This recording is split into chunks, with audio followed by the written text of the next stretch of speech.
O Evangelho segundo o Espiritismo, capítulo 5, Bem-aventurado os aflitos. Lição de número 6, intitulada Causas anteriores das aflições. Mas, se amais nesta vida, cuja causa primária é o homem, outros há também, aos quais, pelo menos na aparência, ele é completamente estranho e que parecem atingi-lo como por fatalidade. Tal, por exemplo, a perda de entes queridos e a dos que são o amparo da família. Tais ainda os acidentes que nenhuma previsão poderia impedir. Os reveses da fortuna que frustram todas as precauções aconselhadas pela prudência. Os flagelos naturais, as enfermidades de nascença, sobretudo as que tiram a tantos infelizes os meios de ganhar a vida pelo trabalho. As deformidades, a idiotia, o cretinismo, etc. Os que nascem nessas condições certamente nada hão feito na existência atual para merecer, sem compensação, tão triste sorte que não podiam evitar, que são impotentes para mudar por si mesmos e que os põem à mercê da comiseração pública. Porque, pois, seres tão desgraçados, enquanto ao lado deles, sob o mesmo teto, na mesma família, outros são favorecidos de todos os modos. Que dizer, enfim, dessas crianças que morrem em tenra idade e da vida só conheceram sofrimentos? Problemas são esses que ainda nenhuma filosofia pôde resolver. Anomalias que nenhuma religião pôde justificar e que seriam a negação da bondade, da justiça e da providência de Deus, se verificasse a hipótese de ser criada a alma ao mesmo tempo que o corpo e de estar a sua sorte irrevogavelmente determinada após a permanência de alguns instantes na terra. Que fizeram essas almas que acabam de sair das mãos do Criador para se verem neste mundo abraços com tantas misérias e para merecerem no futuro uma recompensa ou uma punição qualquer, visto que não hão podido praticar nem o bem nem o mal. Todavia, por virtude do axioma segundo o qual todo efeito tem uma causa, tais misérias são efeitos que hão de ter uma causa. E desde que se admita um Deus justo, essa causa também há de ser justa. Ora, ao efeito precedente sempre a causa, se esta não se encontra na vida atual. Há de ser anterior a essa vida, isto é, há de estar numa existência precedente. Por outro lado, não podendo Deus punir alguém pelo bem que fez, nem pelo mal que não fez, se somos punidos, é que fizemos o mal. Se esse mal não fizemos na presente vida, tê-lo-emos feito noutra. É uma alternativa a que ninguém pode fugir e em que a lógica decide de que parte se acha a justiça de Deus. O homem, pois, nem sempre é punido ou punido completamente na sua existência atual, mas não escapa nunca às consequências de suas faltas. A prosperidade do mal é apenas momentânea. Se ele não expiar hoje, expiará amanhã, ao passo que aquele que sofre está expiando o seu passado. O infortúnio que, à primeira vista, parece imerecido tem sua razão de ser, e aquele que se encontra em sofrimento pode sempre dizer: perdoa-me, Senhor, porque pequei. Os sofrimentos devidos a causas anteriores à existência presente, como os que se originam de culpas atuais, são muitas vezes a consequência da falta cometida, isto é, o homem, pela ação de uma rigorosa justiça distributiva, sofre o que fez sofrer os outros. Se foi duro e desumano, poderá ser, a seu turno, tratado duramente e com desumanidade. Se foi orgulhoso, poderá nascer em humilhante condição. Se for avaro, egoísta, ou se fez mau uso de suas riquezas, poderá ver-se privado do necessário. Se foi mau filho, poderá sofrer pelo procedimento de seus filhos, etc. Assim, se explicam pela pluralidade das existências e pela destinação da Terra, como mundo expiatório, às anomalias que apresenta a distribuição da ventura e da desventura entre os bons e os maus neste planeta. Semelhante anomalia, contudo, só existe na aparência porque considerada tão só do ponto de vista da vida presente. Aquele que se elevar pelo pensamento, de maneira a aprender toda uma série de existência, verá que a cada um é atribuída a parte que lhe compete, sem prejuízo da qual tocará no mundo dos espíritos, e verá que a justiça de Deus nunca se interrompe. Jamais deve o homem olvidar que se acha no mundo inferior, ao qual somente as suas imperfeições o conservam preso. A cada vicissitude, cumpre-lhe lembrar-se de que, se pertencesse a um mundo mais adiantado, isso não se daria, e que só de si depende não voltar a este, trabalhando por se melhorar. As tribulações podem ser impostas a espíritos endurecidos ou extremamente ignorantes para levá-los a fazer uma escolha com conhecimento de causa. Os espíritos penitentes, porém desejosos de reparar o mal que haja feito e de proceder melhor, esses as escolhem livremente.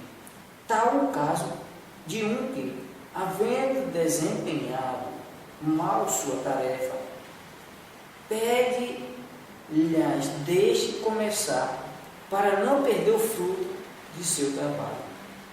As tribulações, portanto, são, ao mesmo tempo, expiações do passado, que recebe nelas o merecido castigo, e provas com relação ao futuro, que elas preparam.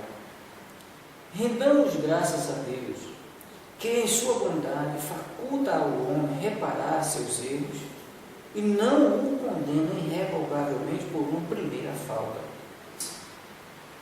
Não há crer, no entanto, que todo sofrimento suportado neste mundo denote a existência de uma determinada falta. Muitas vezes são simples provas buscadas pelo espírito para concluir a sua depuração e ativar o seu progresso. Assim, a expiação serve sempre de prova, mas nem sempre a prova é uma expiação. Provas e expiações, todavia, são sempre sinais de relativa inferioridade, porquanto o que é perfeito não precisa ser provado. Pode, pois, um espírito haver chegado a certo grau de elevação e, nada obstante, desejoso de adiantar-se mais, solicitar uma missão, uma tarefa a executar, pela qual tanto mais recompensado será se sair vitorioso, quanto mais rude haja sido a luta.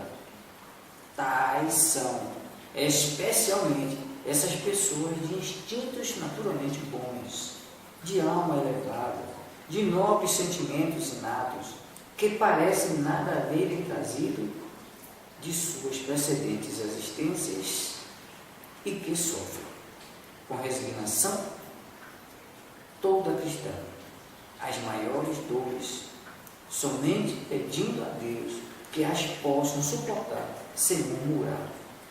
Pode-se, ao contrário, considerar como expiações as aflições que provocam queixas e impelem o homem à revolta contra Deus. Sem dúvida, o sofrimento que não provocava queixume pode ser uma expiação, mas é indício de que foi buscada voluntariamente antes que imposta, e constitui prova de forte resolução, e que é sinal de progresso. Os espíritos não podem aspirar à completa felicidade, enquanto não se tenha tornado puros. Qualquer mácula lhes interdita a entrada nos mundos ditosos. São como os passageiros de um navio, onde há pestosos, aos quais se veda o acesso à cidade a que aportem, até que se haja expurgado. Mediante as diversas existências corpóreas, é que os espíritos se vão expurgindo, pouco a pouco de suas imperfeições. As provações da vida os faz adiantar-se, quando bem suportadas. Como expiações, elas apagam as faltas e purificam. São o remédio que limpa as chagas e cura o doente. Quanto mais grave é o mal, tanto mais enérgico deve ser o remédio.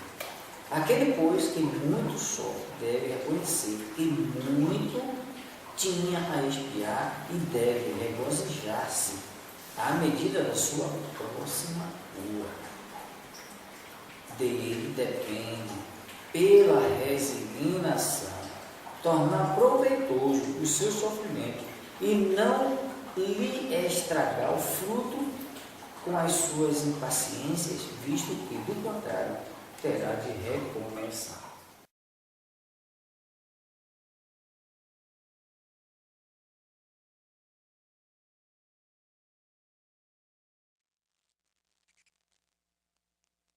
Primeiro correção 6. Mas, se há males nesta vida cuja causa primária é o homem, outros há também aos quais, pelo menos na aparência, ele é completamente estranho e que parecem atingi-lo como por fatalidade. Tal, por exemplo, a perda de entes queridos e a dos que são o amparo da família. Tais, ainda, os acidentes que nenhuma previsão poderia impedir, os reveses da fortuna, que frustram todas as precauções aconselhadas pela prudência, os flagelos naturais, as enfermidades de nascença, sobretudo as que tiram a tantos infelizes os meios de ganhar a vida pelo trabalho, as deformidades, a idiotia, o cretinismo, etc. Os que nascem nessas condições, certamente nada hão feito na existência atual para merecer, sem compensação, tão triste sorte, que não podiam evitar, que são impotentes para mudar por si mesmos e que os põe à mercê da comiseração pública. Porque, pois, seres tão desgraçados, enquanto, ao lado deles, sob o mesmo teto, na mesma família, outros são favorecidos de todos os modos, Que dizer, enfim, dessas crianças que morrem em tenra idade da vida só conheceram sofrimentos?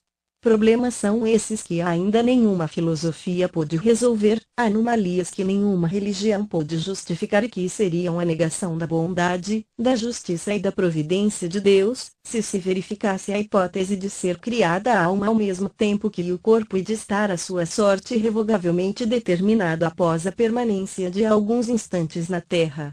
Que fizeram essas almas, que acabam de sair das mãos do Criador, para se verem, neste mundo, abraços com tantas misérias e para merecerem no futuro uma recompensa ou uma punição qualquer, visto que não hão podido praticar nem o bem, nem o mal? Todavia, por virtude do axioma segundo o qual todo o efeito tem uma causa, tais misérias são efeitos que hão de ter uma causa e, desde que se admitam Deus justo, essa causa também há de ser justa.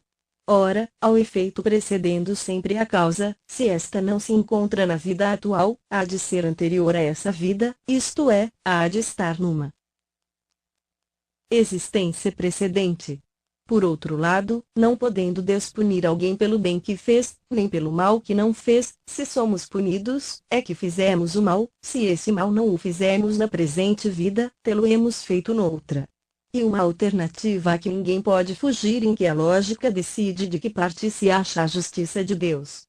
O homem, pois, nem sempre é punido, ou punido completamente, na sua existência atual, mas não escapa nunca às consequências de suas faltas. A prosperidade do mal é apenas momentânea, se ele não espiar hoje, espiará amanhã, ao passo que aquele que sofre está espiando o seu passado. O infortúnio que, à primeira vista, parece merecido tem sua razão de ser, e aquele que se encontra em sofrimento pode sempre dizer, perdoa-me, Senhor, porque pequei. 7.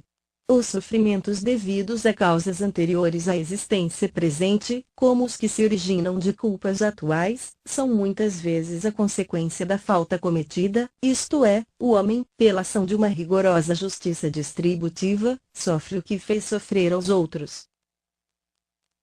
Se foi duro e desumano, poderá ser a seu turno tratado duramente com desumanidade; se foi orgulhoso, poderá nascer em humilhante condição; se foi avaro, egoísta, ou se fez mau uso de suas riquezas, poderá ver-se privado do necessário; se foi mau filho, poderá sofrer pelo procedimento de seus filhos, etc. Assim se explicam pela pluralidade das existências e pela destinação da Terra, como mundo expiatório, as anomalias que apresenta a distribuição da ventura e da desventura entre os bons e os maus neste planeta.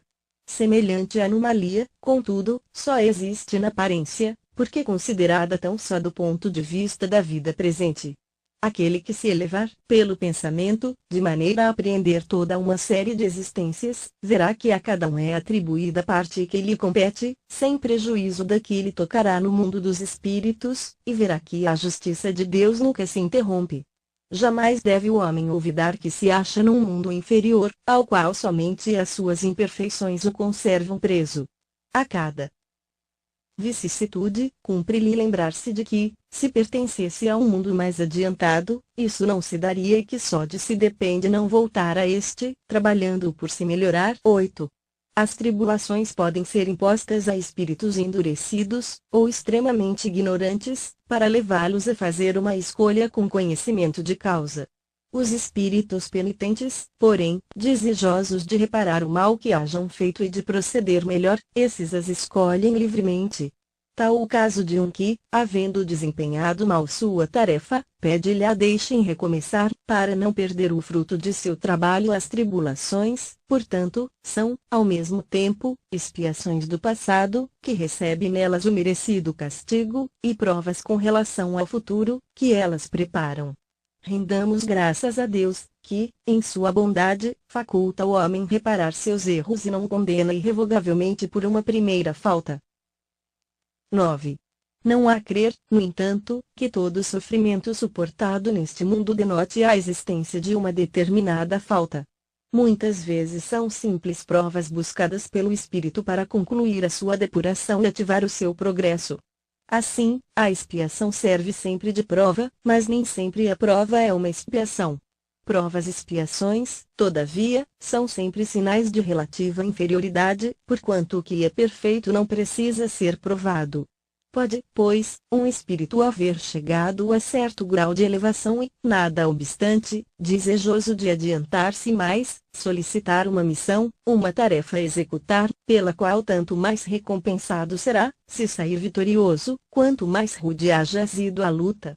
Tais são, especialmente, essas pessoas de instintos naturalmente bons, de alma elevada, de nobres sentimentos inatos, que parece nada de mal haverem trazido de suas precedentes existências e que sofrem, com resignação toda cristã, as maiores dores, somente pedindo a Deus que as possam suportar sem murmurar. Pode-se, ao contrário, considerar como expiações as aflições que provocam queixas e impelem o homem à revolta contra Deus. Sem dúvida, o sofrimento que não provoca queixumes pode ser uma expiação, mas é indício de que foi buscada voluntariamente, antes que imposta, e constitui prova de forte resolução, o que é sinal de progresso. 10. Os espíritos não podem aspirar à completa felicidade, enquanto não se tenham tornado puros, qualquer mácula lhes interdita a entrada nos mundos ditosos. São como os passageiros de um navio onde há pestosos, aos quais se veda o acesso à cidade a que aportem, até que se hajam expurgado. Mediante as diversas existências corpóreas é que os espíritos se vão expungindo, pouco a pouco, de suas imperfeições. As provações da vida os fazem adiantar-se, quando bem suportadas. Como expiações, elas apagam as faltas e purificam. São o remédio que limpa as chagas e cura o doente. Quanto mais grave é o mal, tanto mais enérgico deve ser o remédio. Aquele, pois, que muito sofre deve reconhecer que muito tinha a expiar e deve regozijar-se à ideia da sua próxima cura. Dele depende, pela resignação, tornar proveitoso o seu sofrimento e não lhe estragar o fruto com as suas impaciências, visto o que, do contrário, terá de recomeçar.